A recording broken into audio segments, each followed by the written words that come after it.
বৎসরের পর বৎসর সাধুসঙ্গ, হরিকথা, সাধুগুরু বৈষ্ণবের সান্নিধ্যে তাদের অনুশাসনের থেকেও কেন, মন মন্দিরের থেকেও কেন আমরা ভক্তির আনন্দ পাই না? তো এই বিষয়ে একটা কথা মনে পড়ে।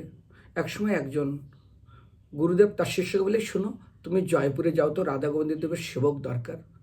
শিষ্য খুব আনন্দ, আমি ডাইরেক্ট একদম সাক্ষাৎ ভগবানের সেবা করব বলে তিনি চলে গেছেন, রাধা গোবিন্দের সেবা করেন। কিন্তু দুঃখের বিষয়ে সেবা করে এবং রাধা গোবিন্দের রাজভোগ লাগে সেটা গ্রহণ করে, চিন্ময় প্রসাদ। কিন্তু তার শরীরে বিকার দেখা দিচ্ছে, কাম ক্রোধ দেখা দিচ্ছে।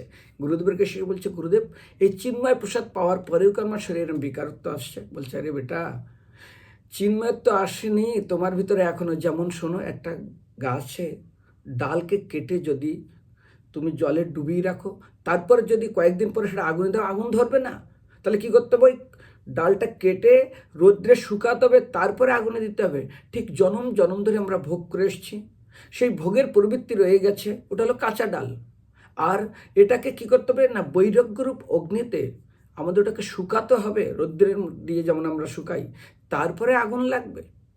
তো ঠিক তদ্রূপ আমাদের জীবনে কি করতে হবে না, বৈরাগ্যরূপ অগ্নিতে আমাদেরকে তাপাতে হবে এবং অনুতাপরূপ আগুনে তাপাতে হবে। বা এত বছর ধরে ভক্তি করে কেন লাভ নিতে পারছি না, তারপরে গিয়ে তাপে যখন আমার এই কাঠ, অর্থাৎ এই শূন্য ডালটা যখন শুকিয়ে যাবে, তখন তো আগুন ধরবে।